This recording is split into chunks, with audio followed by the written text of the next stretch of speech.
बोलिए बाबू। अनित गांधी, शामली, शामली।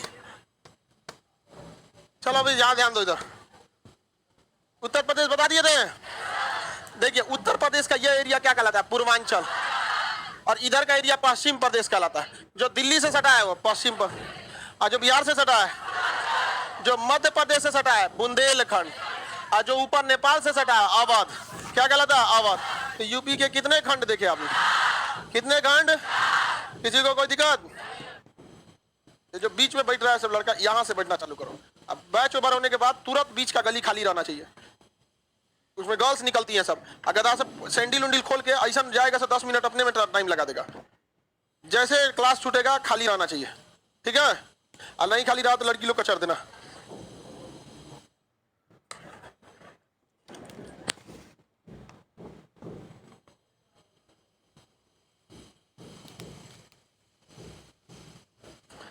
उत्तर प्रदेश के बारे में बहुत हद तक समझा दिए थे। अब ध्यान दीजिए यूपी के बारे में थोड़ा। क्या कह रहा भाऊ? पतला हो गया यूपी तो बहुत। ये ऊपर का जगह सारण, यहाँ पे रावटगंज, रेणुकूट, ओबरा, समझा दिए थे। बीचों बीच में क्या मिला था? लखनऊ। बीचों बीच में मिला था लखनऊ जगह। नवाबों का शहर किसे कहा जाता है? नवाबों का शहर लखनऊ। इमामबाड़ा कहाँ पर है? लखनऊ। राजा वगैरह के जो किला था ना, क्या नाम है? इमामबाड़ा। भूल भुलैया उसी में, कहाँ पर? लखनऊ। भूल भुलैया, भूल भुलैया है लाल किला, मतलब वो पत्थर से बना है, लाल किला जैसे है ना उसी शेप के पत्थर से बना है, लेकिन उसके अंदर की हर गली एक जैसी है। हर गली कैसी है? एक जैसी है। डिजाइन एक जैसा है, आदमी क्या हो जाता है? भूल जाता है। किसमें? भूल भुलैया में। कहाँ में है? लखनऊ में। इमामबाड़ा बोलता है उसे। भूल, ये तो फिल्म आ गया जी। भूल भुलैया लखनऊ। ये है आपका लखनऊ का भूल भुलैया। ये बहुत बड़ा सा, ऐसा मत सोचिएगा यहाँ पे इतना बड़ा सा ये भूल भुलैया इसमें। अब इसके अंदर का रास्ता सब एक ही जैसा, इसे हर थोड़ी देर के बाद दाहिने बाएं रास्ता है। इस वजह से लोग इसमें क्या हो जाते हैं? भूल जाते हैं। देखो इसमें अब यहाँ जाने के बाद आदमी का आ जाएगा, इन्हें घूमेगी इन्हें घूमे, समझ आ गया कि नहीं? क्या लखनऊ के नवाब कौन बनाया? लखनऊ के नवाब। इसमें सब रास्तों में एक ही जैसा, अंदर घुसने के बाद ना रास्ता कैसा लगता है? एक जैसा लगता है, जिस वजह से लोग इसमें क्या हो जाते हैं? भूल जाते हैं। हालांकि उसमें गाइड मिलते हैं सब भूल भुलैया घुमाने के लिए, वो गाइड काफी अच्छे से समझा देते हैं सब उसमें कौन सा चीज कैसे है। अब जैसे यही देख लीजिए, इसमें कंफ्यूज आ जाएगा आदमी कौन गली किधर जाएगा। जो राजा रहता था उसको पूरा आइडिया रहता था भूल भुलैया के बारे में। राजा अपने पर भी किया तो आइडिया नहीं रहेगा। ये भूल भुलैया क्या है? रास्ता। अगर गलत स्टेप लिए, देखिए यहां निकलेंगे ना तो फिर यहाँ 2 रास्ता होगा, और फिर उसमें निकलेंगे तो फिर वहां से भी क्या होगा? इसमें से गए तो फिर वैसे ही हो जाएगा, कंफ्यूजन में रह जाएंगे। हाँ बहुत ज्यादा चौड़ा नहीं है, रास्ता की तरह रहता है ये, महल की तरह भूल भुलैया। और इसमें एक आगे जाकर एक ऐसा जगह आता है जिसमें दीवार से सटा के बोलिएगा तो दूर तक सुनाई देगा। बस ऐसे सटा के बोलिएगा ना दीवार से तो आवाज आपका एकदम दूर तक चला जाएगा। धीमा बोलिएगा ना सामने वाले को भले नहीं सुनाई दे, लेकिन उससे सट के क्या हो जाएगा? थोड़ा दूर तक चला जाएगा। बहुत बढ़िया जगह है भूल भुलैया। लखनऊ जाइएगा कहीं एग्जाम देने तो आप लोग भूल भुलैया घूम के आइए।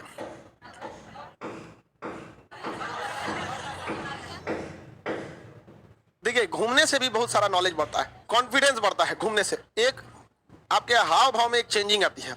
केवल गांव पे बैठ के खटिया पे घूमे हैं, टायर लगा के झूला झूले हैं, तो थोड़ा दिक्कत हो जाता है। यहाँ पे बाहर निकलिए, समझ में आएगा। यहाँ पर थोड़ा ये सब भी क्या है, जानकारी जरूरी है। लेकिन लड़का लखनऊ एग्जाम देने जाएगा, उसका भागेगा यहाँ पे। जब जा रहे हो एग्जाम देने, एग्जाम खत्म हो गया तो कम से कम जो हिस्टोरिक प्लेस है उसको देख लीजिए, इससे आपको डबल फायदा। एग्जाम तुरंत भागिएगा, ट्रेन में जगह नहीं मिलेगा, कचा के चलाएंगे। समझ में आ गया कि नहीं आ गया? और विद्यार्थी को रहने के लिए क्या जाता है? 15 रुपया का प्लास्टिक और रेलवे स्टेशन का प्लेटफॉर्म, खत्म हो गया। नहीं समझ आ गया? अब आज ठेला पे निकल के खा लेगा कहीं छोला भटूरा 30 रुपया में। समझ में आ गया कि नहीं आ गया? तो जाके आप क्या कर सकते हैं? देख सकते हैं। वो सब जगहों से भी क्या होते हैं, जानकारी मिलती है। बोलो भूल भुलैया भुला जाएंगे तो आप टेंशन क्या लेता है? निकाल के बंद करेगा वो। वहां पे वहाँ गाइड बेचारा ही पहले ही डरा हुआ है, भुला जाएंगे तब। वहाँ गाइड मिलते हैं, 100-200 रुपया लेगा, सब कहेगा घुमा दीजिए, तो उसके पीछे घूम लीजिए। और नहीं तो अपने घूमते रहिए, कोनो ना कोनो गाइड अइबे करेगा, उसके पीछे लग जाइए।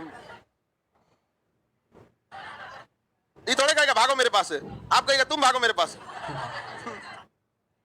था दूर से देखे कोने गली में गुजरे, हम किस गली जा रहे हैं। हालांकि गाइड लोगों को भी वही रोजगार होता है। कुछ लोग उनसे मतलब थोड़ा सा वो आपको बहुत सारी जानकारियां दे देते हैं। आप गाइड के साथ घूमिएगा ना, आप घूम भी लीजिएगा, साथ में आप जानकारी भी इकट्ठा कर लेंगे कि उस भूल भुलैया का ये हिस्सा किस लिए यूज होता था, ऐसा हो जाता। लेकिन अक्सर लोग ना गाइड से बच जाते हैं। तो गाइड से अगर बच के घूमिएगा ना तो आप 200-250 रुपये तो बचा लेंगे, बट काफी नॉलेज गंवा देंगे। समझ में गया? तो विद्यार्थी जीवन में 200-250 बचा लेना अच्छी बात है, बट जब हो जाए पैसा लगे कि नहीं, तो गाइड काफी ज्यादा जानकारी देता है। अजय ताजमहल घूम के आ जाएंगे, काने काम के लिए तो पता ही नहीं चलेगा, वहां बताएगा ना कि पूरी उसकी डिजाइन टेक्नोलॉजी सब कुछ समझा देगा। आगे बढ़े हम कि देखो ये गधा काम की दिया था, हम उसकी गली जा रहे हैं। जा वो गली जो है ना, वो गली आगे जाके खत्म हो जाता है, डेड एंड बोलते हैं। समझ में गया? डेड एंड, जो गली आगे जाके खत्म हो जाती क्या होता है? डेड एंड बोलते। जा रहा है वही डेड एंड में, जा वहां पे पिटा के आएगा। इमामबाड़ा कहाँ पे है? लखनऊ में। लखनऊ में यहाँ रेलवे स्टेशन का नाम चार बाग, रेलवे स्टेशन का नाम वहां गजब चार बाग, एस बाग, कोई राम बाग, ऐसे करो। राम बाग तो इलाहाबाद में, इलाहाबाद सिटी स्टेशन का नाम राम बाग है, और बनारस के मेन स्टेशन का नाम जो है वो चार बाग है। बाहर निकलिएगा तो चार बाग रेलवे स्टेशन आता है। लखनऊ तक तो पढ़ाई दिए थे, ये पूर्वांचल का एरिया पढ़ा दिया था ना, ये यहाँ पे रेणुकूट था, यहाँ पर सोनभद्र था, रॉबर्ट्सगंज या सोनभद्र। आगे बढ़ जाए, किसी को दिक्कत नहीं ना। ये एरिया क्या कहलाता है? बुंदेलखंड। यहाँ पे क्या है भाई? बनारस। क्या है? बनारस। बनारस का ही नाम वाराणसी है, काशी का ही है, बनारस का ही है, वाराणसी का ही है, सारनाथ और मुगल सराय, जिसका अभी का नाम दीनदयाल, ये सब यहाँ मिल जाएंगे, बताई दिए थे आपको। इसी के पास मिर्जापुर और जौनपुर मिलेगा आपको। मिर्जापुर पे कालीन भैया ने ऐसा फेमस किया मिर्जापुर को, जिसका कोई हद नहीं। पहली फिल्म थी कालीन भैया हमारे ख्याल से, जिसमें हीरो से ज्यादा चर्चा गुंडा की हो रही थी। हालांकि हमको ज्यादा फिल्मों की आइडिया नहीं है, लेकिन मुन्ना भैया का रोल उसमें बहुत ज्यादा दिखा दिया यहाँ पर, और जो खचरा टाइप का लगभग करता था उसमें, पूरा रोले विलेन वाला कर दिया यहाँ पर। बहुत धुआंधार गोली चला रहा था, ये क्राइम को वहां पे दिखा रहा था। आगे बढ़ जाए, और उसमें पुलिस की मजबूरी, वाह पुलिस की कितनी मजबूरी दिखाई गई यहाँ पर। बहुत वजह का मजबूर देगा, पुलिस के पास भी कई तरह का रहता है। मिर्जापुर तो देख ही लिए, कहाँ पर है? बनारस के बाद मिल गया मिर्जापुर। जहाँ बनारस मिलेगा वहीं क्या मिलेगा? मिर्जापुर। जहाँ बनारस वहीं पे मिर्जापुर। मिर्जापुर जहाँ मिलेगा वहीं मिलेगा भदोही। मिर्जापुर और भदोही दोनों कालीन उद्योग के लिए पूरी दुनिया में प्रसिद्ध है। कौन से उद्योग के लिए? कालीन। कालीन होता है, समझा क्या? जैसे ये कारपेट बिछा है ना, ये सबसे घटिया किस्म का कालीन है, ये वाला। बड़े बड़े देखेंगे ना, जहाँ मोदी जी बैठते होंगे नीचे जमीन नहीं होता होगा, एक तो संगमरमर लगा होता होगा, और उसके ऊपर क्या लगा होता है? कालीन। समझा गया नहीं? क्या पाँव जमीन पे नहीं पड़ने चाहिए। महंगा प्रधानमंत्री हम लोग के, सस्ता प्रधानमंत्री है, बहुत दिन बाद इतना महंगा प्रधानमंत्री हम लोग को मिला। हर प्रधानमंत्री के लिए होता है, केवल मोदी जी के लिए नहीं। देखिए, प्रधानमंत्री और राष्ट्रपति को व्यक्ति के तौर पे नहीं देखना चाहिए। वो जब आप भारत की बात कर रहे हैं तो उन्हें व्यक्ति की नजर पे देखिए, लेकिन जब विश्व मंच पे बात करते हैं तो उन्हें देश का प्रतिनिधि समझिए। समझ में आ गया कि नहीं आ गया? देश का प्रतिनिधि होता है वो व्यक्ति। तो उनके उसमें कोई विदेशी आ रहा होगा, ऐसे खड़ंजा वाला सड़क पर बिठा दीजिए, दिक्कत होगा वहां पर। कालीन उद्योग के लिए मिर्जापुर और भदोही। आप फिल्मों में भी देखे होंगे तो मिर्जापुर में वो कालीन भैया ही थे, क्या थे? कालीन। अलग से व्यापार किसका करते थे? कट्टा वगैरह का व्यापार करते थे, और कट्टा हाथे में भड़क जाता था। देखें, मिर्जापुर समझ में आ गया। इसके आगे देखेंगे आपको इलाहाबाद, जिसका नाम प्रयागराज हो गया। इलाहाबाद का नाम क्या हो गया? प्रयागराज। इलाहाबाद का नाम प्रयाग। जबकि आप ध्यान से देखेंगे ना, प्रयागराज आज भी वहां प्रयागराज था। इलाहाबाद में जब हम लोग वहां रहते थे तो एक राम बाग है, जो इलाहाबाद का मतलब इलाहाबाद सिटी स्टेशन है। इलाहाबाद जंक्शन खाली नहीं रहता तो स्टेशन ट्रेन को कहाँ रोक देता है? इलाहाबाद सिटी पर, जिसे रामबाग कहा जाता है। और एक इलाहाबाद जंक्शन आता है, और एक प्रयागराज। तो प्रयागराज भी स्टेशन है, वो फाफामऊ साइड का एरिया कहलाता है। वहां पे जाएंगे तो एक जगह आता है, कोई इलाहाबाद का जी, उस एरिया का प्रयागराज का। अब बीचों में खड़ा का है ये? पकड़ लो, गाय खड़ा हो बीचों में, काला शर्ट तुम्ही को कह रहे हैं। एक साइड में खड़ा हो, जब बीचों में खड़ा हुए हो, जैसे उधर खड़े हैं सब, बैठा है वो। क्या फीट का है जी ये? बाप रे बाप, बैठा है ये। चलो ध्यान देते हैं। प्रयागराज मिल गया, किसी को कोई दिक्कत नहीं ना? इलाहाबाद, गंगा यमुना सरस्वती तीनों का संगम कहाँ पे? प्रयागराज। तीनों का संगम प्रयागराज। अभी वहां सरस्वती नदी नहीं है, गायब हो चुकी है, सूख चुकी है। कौन सी नदी? सरस। अभी मेनली कौन नदियां होती है? यहाँ पे एक बहुत प्रसिद्ध प्रयागराजी अमरूद फेमस है। कहाँ का? अरे प्रयागराज बोलो यार, इलाहाबाद अब का इलाहाबादी अमरूद का नाम अब क्या हो गया? प्रयागराजी अमरूद। तो यहाँ का प्रयागराजी अमरूद बहुत फेमस। हालांकि इलाहाबादी अमरूद होता है, बहुत बड़ा साइज का होता है। आप देखे होंगे, आपको कहीं आपके गांव शहर में भी बेचने आता होगा। कौन सा अमरूद? इलाहाबादी अमरूद। इलाहाबाद यूनिवर्सिटी बहुत फेमस है, पढ़ाई के लिए इलाहाबाद यूनिवर्सिटी क्या है, फेमस है। पढ़ाई भी वहाँ होती है मेन कैंपस में। किस कैंपस में? Main campus. उसकी सब्सिडरी कॉलेज में उतना फेमस नहीं है। कौन सा जगह? इलाहाबाद, संगम नगरी इलाहाबाद। भारत में पहली बार जब यूपीएससी की परीक्षा हुई थी 1922 में, तो कहाँ हुई थी? प्रयागराज में ही हुई थी। इलाहाबाद यानी प्रयागराज में हुआ था। किसी को कोई दिक्कत नहीं ना? याद रहेगा इलाहाबाद यानी प्रयागराज, याद हो गया। अब ध्यान दीजिए, यूपी दो जगह से नीचे डाउन हुआ होगा। एक ये मेरी और देख तो ले पहले गधा, एक इस साइड से और एक इस साइड से। मिल गया? ये वाला तो पढ़ दिए मैं, रेणुकूट और रॉबर्ट्सगढ़। और यहाँ देखिए जहाँ एकदम पतला हो गया होगा ना, झांसी। एकदम पतला हो गया तो कौन सा जगह है? झांसी। एकदम पतला हो गया तो कौन जगह? झांसी। यहाँ मेरी और देखिए, ये जगह कौन सा हो गया? बनारस। बनारस की महारानी जो थी मनुबाई, क्या नाम था? मनु। इनका विवाह हुआ गंगाधर राव से। अब विदाई कहाँ हो गया? झांसी। गंगाधर राव शादी के 2 साल बाद ही उनकी मृत्यु हो गई। तो साम्राज्य कौन संभाल ली? झांसी की ने, और मनुबाई ने संभाल लिया। अब चूंकि जब नैहर में थी तो मनुबाई कहलाती थी। अब जब वहां गई तो झांसी की महाराजा की पत्नी थी, महाराजा रहे नहीं, तब ये क्या हो गई? झांसी की रानी हो गई। झांसी की क्या हो गई? रानी। अब इनके पति जो थे 2 साल शादी के भी क्या हो गया? देहांत हो गया। इनके अपने बाल बच्चे नहीं थे, इन्होंने दूसरी शादी भी नहीं किया। इन्होंने अपना एक छोटा बच्चा गोद लिया था। सोचो लॉर्ड डलहौजिया कह रहा है कि छोटा गोद लिया लड़का को राजा नहीं बनाएंगे। तो झांसी की रानी कही तो हमारे बाद इसका साम्राज्य का मालिक कौन रहेगा? कहा कि हम है ना। झांसी की रानी कही तुम है ना, रुक तेरा बताते हैं। तब तक लॉर्ड डलहौजिया का ट्रांसफर हो गया। घेरा गया कौन? कैनिंग। कैनिंग कचरा गया 1857 की क्रांति। सारा आग लगाया किसका था? डलहौजी। कचराया कौन? झांसी की रानी। समझ में आ गया कि नहीं आ गया? गोद लिए हुए लड़का को दत्तक पुत्र कहते हैं। कौन कहते हैं? दत्तक। दत्तक पुत्र के नाम से जाना जाता है। लॉर्ड डलहौजी ने क्या कर दिया था? रोक लगा। बाद में यहाँ कैप्टन ह्यूरोज आया था। कौन आया था? ह्यूरोज। ह्यूरोज से झांसी की रानी लड़ती हुए शहीद हो गई थी। समझ आ गया कि नहीं? जब उनको जख्म लग गए थे, कई सारे उनके प्रहार हुए थे, तो झांसी की रानी की जो मृत शरीर था वो तो मतलब एक जलते हुए कुटिया में प्रवेश कर गई थी। मृत शरीर के पास कोई नहीं जा रहा था, अंग्रेज सब नहीं जा रहा था सब, कि क्या पता उठ जाएगी तो मारिए देगी। यहाँ झांसी की रानी ने बहुत साथ दिया था यहाँ पर। लेकिन जो यहाँ पर सिंधिया थे लोग, इन्होंने अंग्रेजों का साथ दिया। समझ में आ गया कि सिंधिया राजघराना ने किसका साथ दे दिया? अंग्रेजों का। और अभी आप बोलिएगा तो भैया वो लोग फिर कह देगा कि तुम ज्यादा इतिहास जानता है। अजब हाल है। सिंधियों ने ही क्या किया था? साथ दिया था। किसका साथ दिया था? अंग्रेज। वरना झांसी की रानी कभी भी मारी नहीं गई रहती, वहां पे बर्बाद कर दी थी झांसी की रानी। खूब लड़ी मर्दानी वो तो झांसी वाली रानी। कहाँ की रहने वाली थी? बनारस। हाँ, बनारस। किसी को कोई दिक्कत नहीं?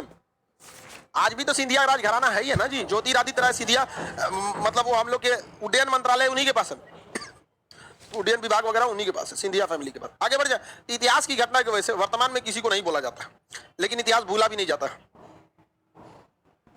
आगे बढ़े। तो ये जगह कौन सा हो गया? झांसी। ये बोलिए प्रयागराज, यहाँ पर वाराणसी, ये राबर्टगंज और ओबरा वगैरह का एरिया हो जाएगा। ये जगह लखनऊ। आप जाइए लखनऊ, फटाफट जाएंगे लखनऊ। चले गए लखनऊ। लखनऊ हो गया। लखनऊ से पश्चिम दिशा में कानपुर, चमड़ा के लिए फेमस जगह कानपुर, दलहन अनुसंधान केंद्र कानपुर, IIT कानपुर में बहुत ज्यादा फेमस जगह है सब कानपुर। समझ में आ गया कि नहीं आ गया?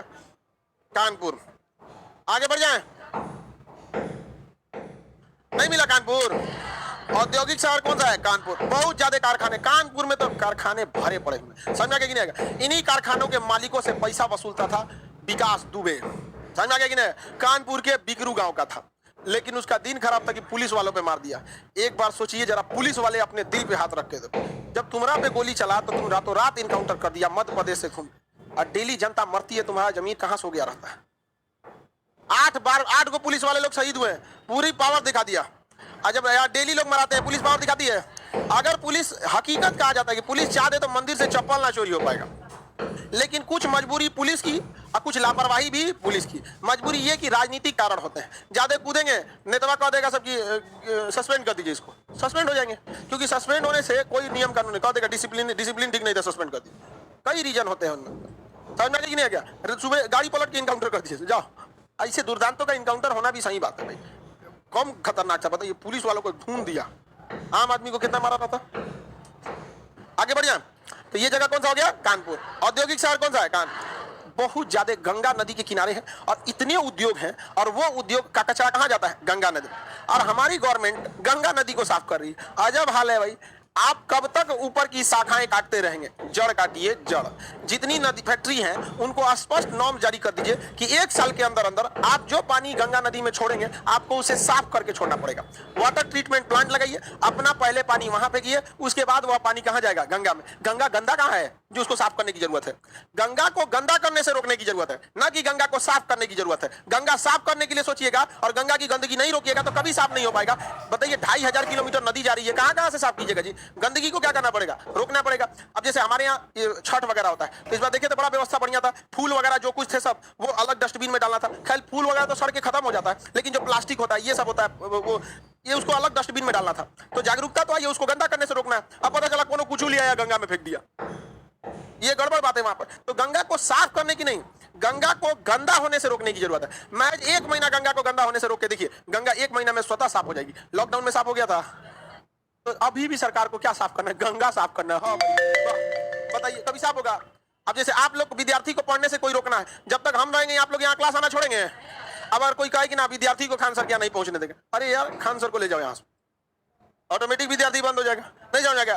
तो उसी तरह से आप पहले गंदगी होने से रोकिए। हर फैक्ट्री को कहिए कि आप क्या करिए, वाटर ट्रीटमेंट प्लांट लगे। हमारे यहाँ के नेता बाहर के नेताओं से सीखबे नहीं करता है। आखिर जर्मनी की सबसे ज्यादा नाव चलने वाली नदी जिसमें कोयला ढोआ जाता है, राइन नदी, इतना साफ कैसे है? राइन नदी में नीचे सिक्का फेंक दीजिएगा ना, नदिया में 1 का सिक्का तो ऊपर से दिख जाता है। और यहाँ गंगा नदी में एगो 4 साल पहले स्कॉर्पियो गिर गई थी, आज तक नहीं मिली। पटना गंगा नदी में 2015 की 16 में गिर गई थी कोई स्कॉर्पियो, पुलवे पे से आज तक नहीं मिली। वो एक का सिक्का मिल जा रहा है, यहाँ स्कॉर्पियो गायब हो जा रहा है, कहाँ गया पता नहीं चला, इतना खतरनाक है। तो गंदगी हमारे यहाँ क्या है? गंगा नदी में ज्यादा है। आगे बढ़ जा, उसमें सबसे बड़ा योगदान कहाँ से आ रहा है? कानपुर से। गंगा में सबसे बड़ा योगदान कानपुर, और यमुना में सबसे बड़ा योगदान दिल्ली। ये इतने बड़े सारे इसमें से कचरा चलाता है। ये कानपुर मिल गया, कानपुर से इधर देखेंगे फिरोजाबाद, कौन जगह है? फिरोजाबाद मिल गया, फिरोजाबाद। कानपुर के बगल में फिरोजाबाद, कौन जगह है? फिरोजाबाद मिल गया, फिरोजाबाद। सुहाग नगरी किसे कहते हैं? फिरोजाबाद। क्योंकि देखिए सुहागन महिला का भारतीय संस्कृति में पहचान है कि चूड़ी हो। अगर किसी देखते होंगे फिल्मों में किसी का पति अगर नहीं रह गया तो उसे चूड़ी फड़वा दिया जाता। तो चूड़ी के लिए कौन सा जगह फेमस है? हाँ फिरोजाबाद, चूड़ी के लिए। देखिए जितना फौज शहर है फिरोज शाह तुगलक ने बसाया था, फिर 300 से ज्यादा शहरों को बसाया था। फिरोजाबाद, फैजाबाद, फरुखाबाद, ये सब किसने बसाया था? मोहम्मद बिन तुगलक के, नहीं फिरोज शाह तुगलक के समय बसाया गया। फिरोजाबाद मिल गया। किसी को दिक्कत है फिरोजाबाद में? चूड़ी उद्योग। फिरोजाबाद के बगल में आगरा मिल गया, आगरा। फिरोजाबाद के बगल में आगरा। ताजमहल। पेठा कहाँ का फेमस है? मुरब्बा यानी पेठा कहाँ का फेमस है? आगरा। पागल खाना सबसे बड़ा आगरा, सबसे बड़ा पागल खाना आगरा। वैसे भी देखिए अब संयोग देखिए, ताजमहल में भी वैसे ही लोग जाते हैं और उन्हीं लोग के लिए बगल में क्या बना। बात समझो, जितना लड़का दीवाना हो गया है सब ना, वो ताजमहल देखने चल जाता है। आप जाइए अपना लाइफ सेटल करके फैमिली के साथ जाइए वहां पे, लेकिन ताजमहल में सब अपने आप को क्या सोचने लगता है कि हमको मुमताज मिल जाए। हमको क्या मिल जाए? मुमताज। मुमताज जरूर मिल जाएगी, बशर्ते आप शाहजहां होने चाहिए। समझ में आ गया कि नहीं आ गया? आप बेरोजगार है, खोजेंगे मुमताज, मिलेगी भला? कभी नहीं मिलेगी। भाई लड़की का भी तो अपना सपना होता है, मेरे सपनों का वो राजकुमार, और तुम लोग रहेगा मजदूर और खोज रही है राजकुमार। नहीं समझ आया? तो आपको भी क्या करना पड़ेगा? शाहजहां बनना पड़ेगा, तब मुमताज मिलेगी। नहीं तो कोई ना कोई शाहजहां बनिए रहा होगा। आप नहीं पढ़ेंगे तो कोई ना कोई पढ़िए रहा होगा। समझ में आ गया कि नहीं? आप टुकुर टुकुर देखते रहिएगा, अब बारात आएगा, बारात में आप कुर्सी सही करिएगा। समझ में आ गया कि नहीं? पता चलाएगा बारात में, हाँ पता चलाएगा, लड़का कुर्सी सही कीजिएगा, वो आपके सामने से चल जाएगी। समझ में आ गया कि नहीं आ गया? इसलिए आपको पढ़ाई करना जरूरी है और कम समय में रिजल्ट होना जरूरी है। समझ में आ गया कि नहीं आ गया? किसी को दिक्कत? दोनों मिल के पढ़ा कर, काजने कौन सी बतियाता है सर, लड़का लड़की सब 2 घंटा बतियाएगा। फाउंडेशन बेस से ज्यादा बतियाता है सर, सिलेबस से खत्म नहीं होता है। कौन सी बतियाता है सर ये कहो घंटा, बताओ। हाँ 1 घंटा में तो कौन 1 घंटा की मीटिंग में आदमी उब जाता है, 1 घंटा बतियाता है, डेली बतियाएगा सर 1 घंटा। अब बताओ पूछने खाना बिना खाइले जिएगा कोई? नहीं जाए, खाना नहीं था ना। आगे बाबू हमारे यहाँ सीसीटीवी कैमरा लगल है, लाइब्रेरी में कौन लड़का कितना पढ़ा, कितना बाहर निकल के बतिया, सब पता रहता है। समझ में आ गया कि नहीं आ गया? टेक्नोलॉजी का यूज ज्यादा किया गया। लाइब्रेरी में हम बच्चों का, जब हम शुरू में आए थे तो हम ये सोचते थे कि बच्चा पढ़ाई क्यों नहीं करता है, जुनून के साथ तो आता है। लाइब्रेरी में वाईफाई के साथ हमने एक डिवाइस लगा दिया, कितना यूज कर रहा है तो उससे पता चल जाता था कि पढ़ने पर जाए 4 घंटा, इसमें फेसबुक चलाया 1 घंटा, यूट्यूब देखा 1 घंटा, बतियाया है 2 घंटा, पढ़ा है आधा घंटा। समझ में आ गया कि नहीं आ गया? यहाँ पर सब डर गया, सब वाईफाई यूज करने लायक नहीं है। पहले लगाए थे डिवाइस, जब पूरा डाटा पता चल गया, इस ट्रेंड पता चल गया कि नहीं इस हिसाब से लड़के पढ़ रहे हैं, वो घर पे नहीं पढ़ते, तब हमको भी एक आइडिया लग गया कि नहीं लड़कों को किस हिसाब से पढ़ाना चाहिए। तो पहले हमको ऐसा लगता था ना कि लड़कों को हम पढ़ाते थे और कुछ घर के लिए होमवर्क देते थे। बाद में जब हमको डाटा पता चला कि जो घरे कुछ करवे नहीं करता तो होमवर्क देना छोड़ दिए। कभी आप लोग होमवर्क दिए हैं? जो पढ़ाते हैं यही, याद कराते हैं यही, बाकी आपको मर्जी।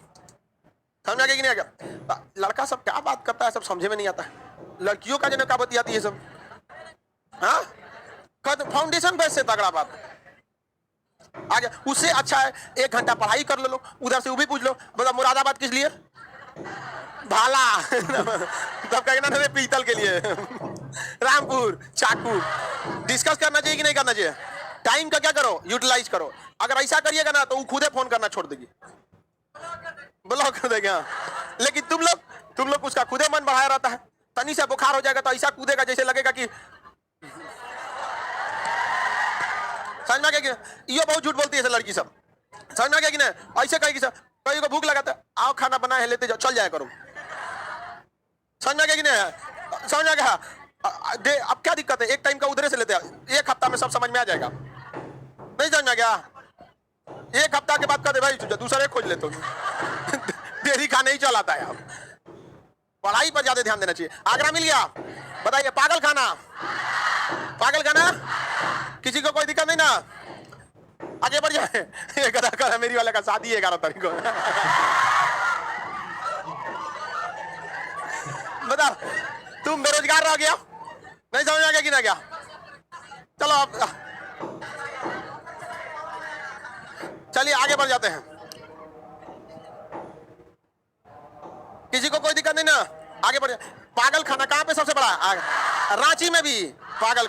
हाँ एक बार जहाज से पागलों को शिफ्ट किया जा रहा था दूसरे पागल खाना में, तो पागल सबको बैठा है, उसमें एयर होस्टेस नहीं थी, सब एयर होस्टेस रहेगी पागलन के बीच में। पायलट अपने से उड़ा के ले जा रहा था कि सोचो अभी जो हल्ला कर रहा था, ओ पूरा हल्ला कर रहा था, तो पायलट पगला गया, आके डांटता है चुप चट्टा कहीं चुप एकदम, और हल्ला करने लगा। बेचारा पायलट उब गया और गया, शांति से जहाज चला रहा था। पहले एगो पगला खोल के दरवाजा घुसा का हॉट हम चलाएंगे। तो पायलट का गिरे पगला कहीं क्या तुझे कहा हम चलाएंगे? पायलट का क्या करे? का एक काम कर तुम सबको चुप कराओ तब हम तुमको क्या करेंगे देंगे। गया सबको चुप करा के आ गया, 5 मिनट में सबको चुप करा के आ गया। अब पायलट का दे हमको, कहा कि देख ऐसे ऐसे पकड़। कहा कि एक बात बताओ कैसे चुप कराया था?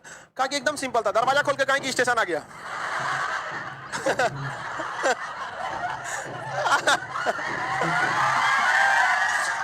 उड़ते जहाज में दरवाजा खोल के सब पगलन को उतार दिया। कोई उसमें बचा ही नहीं था। पायलट माथा पीट रहा था, सोचा मार डाला सब कोई। बताओ वो पागल था, महा पागल था, पागल नहीं था, महा पागल था। सबसे बड़ा पागल खाना ये कौन कर रहा है? मेरी भाभी पगला गई है, तो भेज दो यहाँ पर। आगे देखो देखो 2 जगह आप अपना करीब देख लो कहां पर है, रांची का आगरा वाला जाते करीब। आगे देखते हैं हम लोग। किसी को कोई दिक्कत? पागल का डेफिनेशन क्या होता है?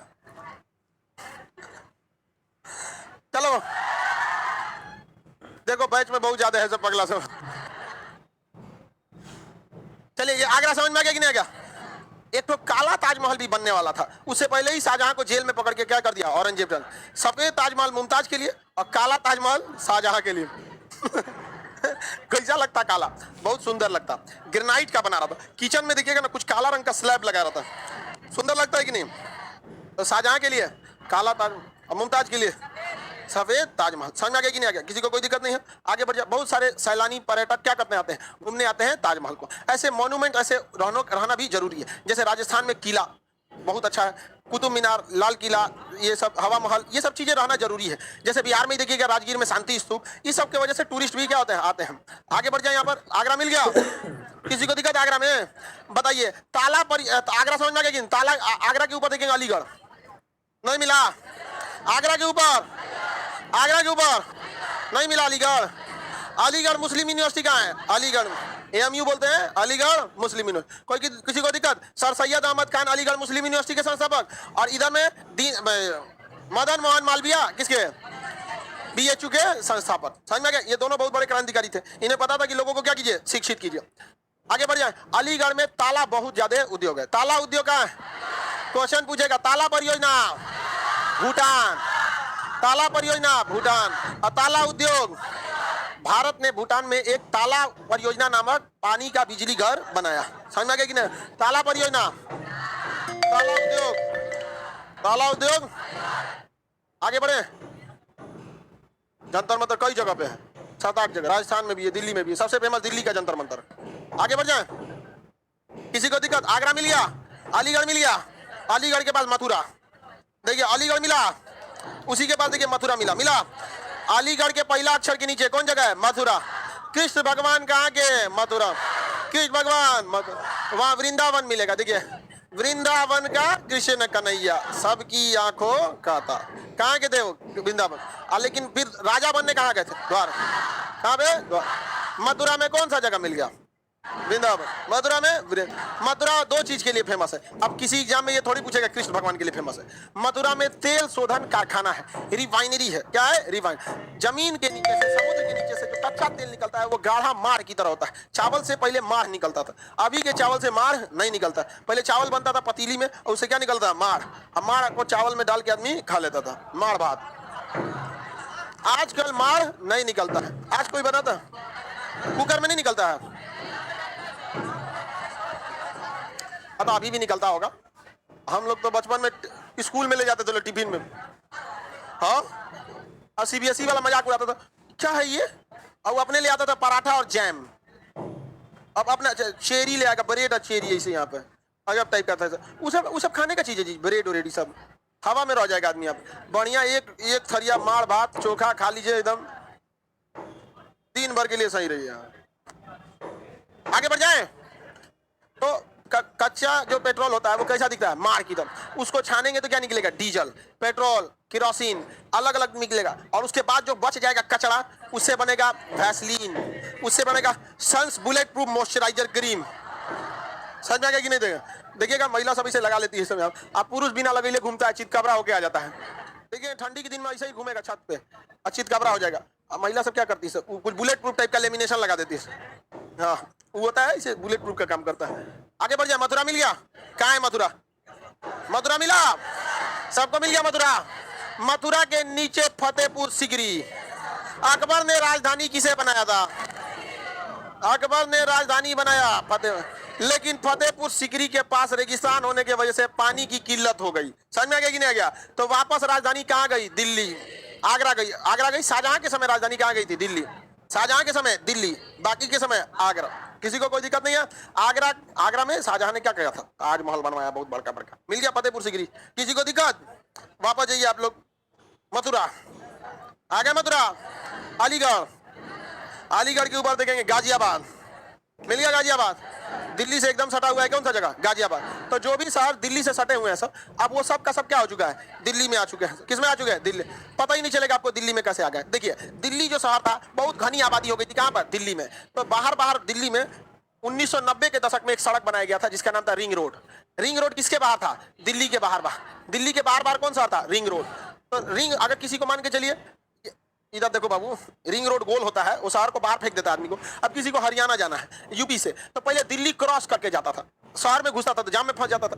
इसलिए क्या बना दिया गया? Ring road. आओ रिंग रोड पे गोली आओ, इधर से निकल जाओ, शहर में घुसने की जरूरत नहीं। लेकिन दिल्ली धीरे धीरे इतना बड़ा हो गया कि रिंग रोड दिल्ली के बीच में चला आया। अब भयानक जाम लग जाता था किसी गाड़ी को। मोदी जी आए, कहे कि रिंग रोड पुराना हो गया, बड़का रिंग रोड बनाएंगे। पेरिफेरल बना दिया, इधर बना दिया पश्चिमी पेरिफेरल, वेस्टर्न पेरिफेरल, इस साल बना इधर बना दिया ईस्टर्न पेरिफेरल, वेस्टर्न पेरिफेरल और ईस्टर्न पेरिफेरल। ये पेरिफेरल इतना बड़ा है कि यहां से आप राजस्थान इजीली पहुंच सकते हैं। और इस पेरिफेरल के आसपास में पूरा गाजियाबाद किसमें आ गया है? पेरिफेरल में। गाजियाबाद किसमें आ गया है? पेरिफेरल। यानी अगर गाजियाबाद जाना है तो आपको कहां पढ़ना पड़ेगा? पेरिफेरल। कितने पेरिफेरल? 2, western peripheral, eastern. अब बताइए, अब किसी को भी जाना है, अब दिल्ली से मान के चलिए कोई दिल्ली का आदमी है, उसको कहां जाना है? राजस्थान। तो पूरा दिल्ली क्रॉस करेगा? नहीं, यहां से सबसे पहले गूगल में मारेगा पेरिफेरल कहां पे है, इसके पास मान के चलिए यहां पेरिफेरल है, फटाक से यहां पहुंचा, कोई जाम नहीं, सीधे सीधे कहां चलेगा? बाहर। पेरिफेरल में 6 गाड़ियां आ सकती है, 6 गाड़ियां जा सकती हैं, सॉरी 3 आ सकती है, 3 जा सकती है, 6 लेन का। और पेरिफेरल में कोई दिक्कत ही नहीं है, पेरिफेरल चारों ओर से बंद है, ना साइड में दुकान है ना कुछ है, बस निकलने का जगह है। जब साइड में दुकान हो जाता है ना, तब जाम लगने लगता है, कोनो घुस जाएगा, कोनो सड़क पार करेगा, पार करेंगे तो पार हो जाएंगे, घुसने का जगह ही नहीं, एक बार घुस गए तो बस जगह जगह पे कट दिया हुआ है, बस वहीं पे क्या कर सकते हैं? निकल सकते हैं, और उसके बाद क्या कर देगा? बंद कर देगा। तो टोटल क्या क्या कहला है? पेरिफेरल। अब जिस हिसाब से दिल्ली बढ़ रहा है ना, आप लोग के जब बाल बच्चे पढ़ने आएंगे तो उनको हम ये बताएंगे कि देखो बाबू, तुम लोग के पापा को और तुम लोग के मम्मी को हम ये पढ़ाए थे कि यहाँ पर पेरिफेरल है, लेकिन तुम लोग को पढ़ा रहे हैं कि ये है आउटर पेरिफेरल है। क्या हो जाएगा? Outer peripheral. तो ये हो जाएगा आउटर पेरिफेरल, उत्तराखंड टच कर जाएगा। यहाँ पर इतना तेजी से जनसंख्या बढ़ रहा है दिल्ली में, जिसका कोई हद नहीं, जिसके कई रीजन है। दिल्ली में आपको हर चीजें, दिल्ली और उसके आसपास जो एनसीआर का एरिया, हर चीजें फ्रेश मिलेगी। आप घर बैठे बैठे दिल्ली में फ्लैट खरीद सकते हैं, कोई दिक्कत नहीं होगा। जमीन खरीद सकते हैं, कोई दिक्कत नहीं होगा। रेरा अप्रूव है, गवर्नमेंट उसकी गारंटी लेती है। यहाँ 10 बार जमीन देखिएगा, जमीन लिखने के बाद पता चलेगा जो बेचा उसका ये नहीं। खत्म, एक के जमीन 3 बार बेच देगा। तो लोग दिल्ली में आंख बंद करके क्या करते हैं? भरोसा करते हैं। दिल्ली, नोएडा, एनसीआर का जितना एरिया तो काफी फ्रेश है, वहां आप करोड़ों रुपया कमाइए, किसी से मतलब ही नहीं है आपको। करोड़ वालों को तो गिनती ही नहीं होता है करोड़ रुपया है इसके बाद। यहाँ एक नया स्कूटर खरीद लीजिए तो कहेगा देख रहे हैं कितना कमा रहा है, छाप तो पैसा पूरा छाप। वहां कोई दिक्कत नहीं है किसी को, अपना आराम से लाइफ जीजिए, किसी से कोई मतलब नहीं है। ना पुलिस, ना ही आपको गुंडाई ज्यादा मिलेगी, वहां ज्यादा गुंडाई करिएगा पुलिस आ जाएगी। यहाँ पर महिलाओं का भी सशक्तिकरण है वहां पर। अब कुछ घटनाएं हो जाती हैं, इस आधार पर आप पूरे राज्य या पूरी जगह को बदनाम नहीं कर सकते हैं। एक आध घटनाएं दिल्ली में हो गई, उसके बाद काफी चीजें सुधरी। पूरी दिल्ली सीसीटीवी कैमरे में, पूरा का पूरा सीसीटीवी कैमरे में। अब किसी का लुंगी चोरी होता है तो वो भी कैमरा में आ जाता है, देख लेता कि हुए पहले उतार दे सूचक। समझ में आ गया कि नहीं आ गया? अब बता, एक महिला थी दिल्ली में, वो बता रही थी सीसीटीवी कैमरा से बहुत फायदा है, हमारा हमेशा कपड़े गायब हो जाता था। अब बताइए, होता है ना कि देखिए महिला सब में अजीब अजीब टाइप का झगड़ा होता है, आके वो साड़ी फैलाएगी, कोनो आके कोई चीज देगी, खराब नहीं हो जाएगा। अब महिलाओं का कपड़ा काफी महंगा आता है। अब बताइए 5000 का साड़ी है, कोनो पड़ोस में आई अकचक से काट दी, पता नहीं कहे ये सब ऐसे आप लोग सुने कि नहीं होते, ऐसा चीज हो जाता है। समझ में आ गया कि नहीं? तो वो सीसीटीवी की वजह से काफी चीजें क्या हो गई हैं? सही हो गई हैं, काफी चीजें क्या हो चुकी हैं? आराम हो चुका है। तो इस वजह से आने वाले आपके बाल बच्चों को हम कौन सा रोड बढ़ाएंगे? कौन बढ़ाएंगे? आउटर। अब बताइए, आप सीसीटीवी कैमरा लगने से आसान है कि नहीं है? बहुत आसान है। वो महिला सबका क्या क्या बवाल रहता है बताओ। अब पुरुष सबको देखो, ये तो खाली बाइक चोरी दिल्ली में बड़ी खतरनाक करता है। दिल्ली या बड़े शहरों में लॉक कर रही है, तोड़ के लेके भाग जाता है सब, बड़ा ही सब गड़बड़ हो गया। तो आपको पेरिफेरल समझ में आ गया कि नहीं आ गया? बताइए, मोदी जी ने पेरिफेरल बना के सही किया कि नहीं किया? आप बताओ मित्रों, सही किया कि नहीं किया? बिल्कुल सही किया। पेरिफेरल बना ले, बोलिए। एनसीआर में बाबू बहुत ज्यादा बढ़ते जा रहा है। तो एनसीआर अभी आप बताइएगा तो पता चला कल 2 और जिला जोड़ देगा वहां पर। हालांकि इस साइड में देखेंगे तो बागपत के एरिया से यहाँ पे बागपत हो जाएगा, गाजियाबाद हो जाएगा, अलीगढ़ के आसपास का एरिया हो जाएगा, राजस्थान का कुछ एरिया हो जाएगा। ये बहुत बड़ा एरिया हो गया अभी के समय में एनसीआर, और वो बढ़ते जा रहा है। जरूरत के हिसाब से क्या किया जा रहा है? बढ़ाते जा रहा है। जैसे नोएडा था, उसका सेक्टर बढ़ गया, ग्रेटर नोएडा हो गया, काफी ज्यादा क्या हो गया? इंक्रीजमेंट हो गई। तो इधर का एरिया समझ में आ गया। गाजियाबाद के ऊपर देखेंगे मोदी नगर, गाजियाबाद के ऊपर मोदी नगर, गाजियाबाद और मोदी नगर में फैक्ट्री का लाइन लगा हुआ है, बहुत ज्यादा फैक्ट्री है। सब जाएंगे ना गाजियाबाद से स्टार्ट करके मोदी नगर तक, केवल और केवल क्या है? फैक्ट्री भरा हुआ है, बहुत ज्यादा क्या भरा है? फैक्ट्री भरा हुआ है। किसी को कोई दिक्कत है? मोदी नगर नाम है मोदी जी से, मोदी तो टाइटल ना होता है। अब सारा मोदी को प्रधानमंत्री है समझेंगे क्या आप? नीरव मोदी भी है, ललित मोदी भी है, सारा मोदी प्रधानमंत्री थोड़ी है भाई। हाँ, बिहार में उप मुख्यमंत्री थे सुशील मोदी, अभी कहां चले गए? राज्यसभा। देखिए ध्यान से, सबसे ज्यादा ट्रैफिक वाला एरिया कहां था? दिल्ली के आसपास। तो पेरिफेरल कुछ कम किया कि नहीं किया? पेरिफेरल कम कर दिया। अब मुंबई के जवाहरलाल नेहरू पोर्ट से एक रेलवे लाइन ले जाई जा रही है, कहां पर? दिल्ली तक। अब ये दिल्ली में नहीं टच करेगा, कहां टच करेगा पता है? गाजियाबाद के पास। गाजियाबाद के पास जगह है टुंडला एंड सॉरी कौन सा जगह है वहां पर? दादरी। गाजियाबाद में एक जगह है दादरी, तो वहीं पे ले जाके क्या कर देगा? टच कर देगा यहाँ पे। अब इस ये जो ट्रैक बनाया जा रहा है, इसमें केवल मालगाड़ी चलेगी, इसलिए इसे डेडिकेटेड फ्रेट कॉरिडोर कह रहे हैं, डीएफसी। क्या कह रहे हैं? Dedicated freight. इस ट्रेन पर केवल क्या चलेगी? मालगाड़ी। और यह मालगाड़ी 2 किलोमीटर लंबी और डबल डेकर, माने एक के ऊपर एक कंटेनर लाद के पूरा का पूरा सामान। तो अब 24 घंटे के अंदर अंदर मुंबई से सामान कहां जाएगा? दिल्ली। कितना बेहतरीन काम है डीएफसी। और एक इसी का एक इस साइड में भी बनाया जा रहा है, लुधियाना से उठाकर और ये दानकुनी तक। पश्चिम बंगाल में कौन जगह है? दानकुनी। और ये कहां से जाए? लुधियाना से। इसमें देखिए, इसमें लगभग काम कंप्लीट हो चुका है। इस साल के लास्ट में वेस्टर्न डेडिकेटेड फ्रेट कॉरिडोर यानी WDFC चालू हो जाएगा इसी साल के लास्ट में। इसका आधा हिस्सा चालू भी हो चुका है, सोहना वगैरह के पास चालू हो चुका है इसका एरिया। और इसमें जो मालगाड़ियां होंगी वो बहुत हैवी लोड की हो जाएंगी, बहुत हैवी लोड की। अब देखिए मालगाड़ियों के साथ समस्या क्या था, रेलवे को टोटल कमाई मालगाड़ी से होती है, टोटल। क्योंकि मालगाड़ी में कुछ झमेला ही नहीं है ना, दूगो ड्राइवर आगे बैठाओ, एगो गार्ड बैठाओ, चल दो, काम खत्म। ना लाइट, पंखा, गद्दा, टॉयलेट, बाथरूम, पानी, टीटी, गार्ड, कुछ नहीं चाहिए उसमें। सारा झमेला किसमें है? पैसेंजर वाले में। छेड़खानी, जहर खुरानी, सफाई, चोरी, डकैती, मर्डर, कूद गया, ढह गया, बेहोश हो गया कुल झमेला कहाँ है? यही वाला। विदाउट टिकट उकट सब किसमें आता है? इसमें। तनी एक बोरा विदाउट टिकट भेजिए तो मालगाड़िया में लोड कैसे कीजिएगा बिना रसीद का? लोड ही नहीं कर सकते। तो अब दूसरा क्या, मालगाड़ी का बहुत ज्यादा सदुपयोग हो जाता है। अगर मालगाड़ी का डिब्बा इतना चौड़ा है, इतना चौड़ा डिब्बा है मालगाड़ी का, तो इसमें आपको पूरा का पूरा सदुपयोग हो जाएगा। लाइन से बोरा बिछा दीजिए यहाँ पर, इसके ऊपर फिर क्या लग जाएगा? बोरा। पूरा का पूरा बोरा से क्या कर दीजिए? भर दीजिए। अब बताइए, जो सवारी गाड़ियां होती है ऐसे आदमी भर दीजिएगा मैं? पैसेंजर में कबो कबो आता है, फिर भी खाली जगह होता है ना, ऊपर तो खाली रहता है ना जी, नीचे तो ज्यादा यूज भी नहीं हो पाता है। सोचिए कितना जबरदस्त हो जाता है। और ना इसमें पंखा दो, ना लाइट दो, कुछ नहीं करना है, भरो चल दो यहाँ पे। ना ही इसके लिए कोई अनाउंसमेंट की जरूरत है। लाल रंग की मालगाड़ी 3 नंबर प्लेटफॉर्म पे आ रही है, कब सुने हैं? हरियर की मालगाड़ी चल दी कोई झमेला ही नहीं है इसको। और इसके लिए ना वेटिंग रूम बनाओ, ना टिकट काउंटर बनाओ, ना अनाउंसमेंट वाला बनाओ, ना बड़का प्लेटफॉर्म बनाओ, कोई कोना में खड़ा कर दो, उतार दो, काम खत्म। इसका प्लेटफॉर्म अलग होता है, स्टेशन से तनी दूर होता है। अब प्लेटफॉर्म कौन चीज होता है? खाली चबूतरा होता है, ट्रक आके लगती है, बैक गियर में ट्रक वाले आके मालगाड़ियां सटा देगा, लोड गोल। तो देखिए भारतीय रेल को सारा प्रॉफिट किससे होता है? मालगाड़ी। और सारा लॉस किससे होता है? पैसेंजर वाले। कई अब बताइए सबसे ज्यादा सौतेला व्यवहार किसके साथ होता है? मालगाड़ी वालों। उसको लोग वैल्यू, और मालगाड़ी अगर क्रॉस करेगी ना, लोग गरियाएंगे, जो हेकरा चक्कर में हेकरा रोक ले है। अरे यार, उसी को सबसे ज्यादा फायदा हो रहा है। तो इसलिए भारत सरकार ने डिसाइड किया कि एक अलग रेलवे ही बना देते हैं। तो एक अलग रेलवे बन गया, क्या नाम है? WDFC। और इधर वाले का नाम है EDFC। इसका नाम क्या है? EDF, eastern dedicated freight corridor. Dedicated मतलब समर्पित, फ्रेट मतलब मालगाड़ी, कॉरिडोर माने रास्ता। EDFC का काम लुधियाना से यहां तक हो चुका है, टुंडला तक हो चुका है। इसका अगला फेज यहाँ पर अपने कोई आरा का है जी, उस साइड में WDFC का काम हो रहा है। आरा में, सासाराम के आसपास वाला एरिया में, रोहतास सासाराम के आसपास में हो रहा है। तो जो उधर के होंगे लोग, उनको आइडिया होगा यहाँ तक काम हो गया। अब इस वाला काम को अभी रोक दिया गया, कहा गया कि इसको प्राइवेट कंपनी करेगी, तो इसको बना देना चाहिए। और भी सरकार से गलती क्या हुई है, यहाँ जो मालगाड़ियां चलेंगी वो सिंगल स्टेज चलेंगी, डबल वाला नहीं। तो इसको भी एक के बार में जब बनाइए रहे तो डबल स्टेज बना दे तो होता कौन सी, बस हाइट ऊपर जो तार जा रहा था उसी को तो हाइट करना था। तो कहा गया जरूरत के हिसाब से करेंगे। हालांकि यहाँ जरूरत नहीं है, लेकिन 20 साल बाद इधर भी क्या हो जाएगा? जरूरत पड़ जाएगा। तो कितना सस्ता हो जाएगा मालगाड़ियों से? अब आप अंदाजा लगाइए, कैसे कैसे अंदाजा लगे। नारियल पानी को अगर हमको केरल से पटना लाना है एक ट्रक, तो उसका कम से कम 1 लाख से ज्यादा रुपया ले लेगा। दिल्ली से पटना आता है, दिल्ली से पटना तो 70,000 लेता है, तो केरल से कलकत्ता पटना आएगा कितना ले लेगा? 1 लाख। यहाँ नारियल पानी एगो 5 रुपया का मिलता है, केरला में बहुत सस्ता मिलता है, 5-10 रुपया का मिल जाएगा। और यहाँ आते आते कितना हो जाता है? 50। आप ये देखिए 40-50 रुपया ले लेता है। अब ये सब दामे पे भी डिस्कस करने लगेगा। समझ में आ गया? ठग दिया तुम लोग को, समझ में आ गया कि नहीं आ गया? 70 रुपया का नारियल पानी पिलाया सब। अब बताइए, अब जो आप देख रहे हैं उस जो प्राइस में उसका 1 लाख किराया हुआ, लेकिन अगर यहीं से यहाँ तक कोई WDFC ट्रेन आती ना मालगाड़ी का, तो महज 15 से 20,000 रुपए में आराम से आपको पहुंचा देती। तो अगर 15,000 रुपये या 20,000 रुपया लगता तो यहाँ के लोगों को नारियल पानी 20-25 रुपए में मिल जाता।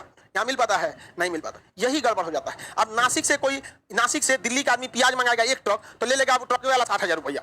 अब वो ट्रक किस में डाल देगा? प्याजवा WDFC ट्रेन में डाल देगा, ट्रेन में 10,000 में पहुंचा देगी। रीजन समझिए, ट्रेनों में बड़ा गोदाम लगल है, पूरा का पूरा गोदाम है ट्रेनों में, पूरा का पूरा। उसमें ना उसको कहीं वैक्यूम मारना है, ना रोकना है, ना कुछ करना है, आराम से उसका ट्रैक क्या है? क्लियर है। तो ट्रेन काफी क्या हो जाता है? सस्ता पड़ जाता है। आगे बढ़ जाए, यहाँ पे सस्ता मिलता है बाबू, कह रहे सर कर्नाटक में भी महंगा मिलता है, ट्रांसपोर्टेशन जोड़ के महंगा मिलता है। कह रहे कर्नाटक में 40 रुपया मिलता है, ट्रांसपोर्टेशन जोड़ के क्या करेगा?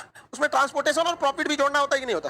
काफी सस्ता मिलता है यहाँ से। अब जैसे बात कीजिए, यहाँ जाके खरीदिए लीची, तो जाएगा कहाँ से? मुजफ्फरपुर से, 50-60 हजार रुपया किराए में लग गया। अब वही जाके मुजफ्फरपुर में लीची खरीदिए, ट्रांसपोर्टेशन नहीं लगता है। तो बताइए EDFC या WDFC जरूरी है कि नहीं? आप बताओ मित्रों, जरूरी है कि नहीं जरूर? मोदी जी ने 2 चीजों पे बहुत तगड़ा काम किया।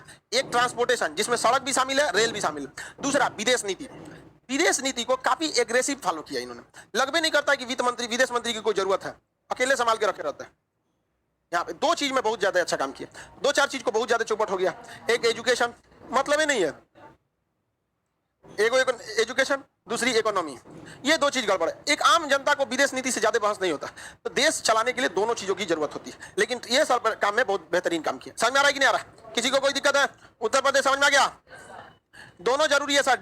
ईडीएफसी डब्ल्यू, ईडीएफसी 2025 तक चालू हो जाएगा, 2025 नहीं 24 तक में चालू हो जाएगा, 1 से 1.5 साल लगेंगे इसमें। और ये वाला इसी साल चालू हो जाएगा, डब्ल्यूडीएफसी इसी साल। और इसी के बगल में नितिन गडकरी साहब जो है ना, अपना एक हाईवे बना दिए, दिल्ली मुंबई एक्सप्रेसवे। इस दिल्ली मुंबई एक्सप्रेसवे का जो एक्सप्रेसवे है, ये इंटरनेशनल मानक पर खरा उतरा है। जैसी सड़क दुबई में देखे हैं, जैसा अमेरिका में देखे हैं, वैसा ही सड़क ये भारत में है। ये जुलाई के महीने में खुलकर, जुलाई अगस्त तक खुलकर तैयार हो जाएगा। इस पर स्पीड सरकार खुद ही बोलती है 120 चला लो, खुद सरकार क्या कहती है 120 चला लो। अब बिहार में देखिएगा लिखा रहेगा ट्रक के अगवा 40, और यहाँ कितने पे 120। कितना गुना? 3 गुना। सड़कें उस जगह के विकास को बताती हैं, 3 गुना आगे ये जाएगा, हम लोग प्रतिदिन 3 गुना पीछे जाएंगे। ये हाल हो जाता है। बिहार में 40 का स्पीड बहुत ज्यादा बोल दिए आपको 40 के स्पीड का मतलब होता है 1 घंटा में 40 किलोमीटर चल जाएंगे बिहार में। 1 घंटा में नहीं जा पाएंगे 40 किलोमीटर, 2 घंटा लग जाएगा 40 किलोमीटर जाने में। यानी एवरेज स्पीड कितना होता है 20 से 25, इसलिए कोई नहीं आना चाहता यहाँ पे। ईडीएफसी डब्ल्यूबीएससी सब समझ में आ गया? नेक्स्ट क्लास कल समझेंगे हम लोग। गर्ल्स लोग निकलेगी।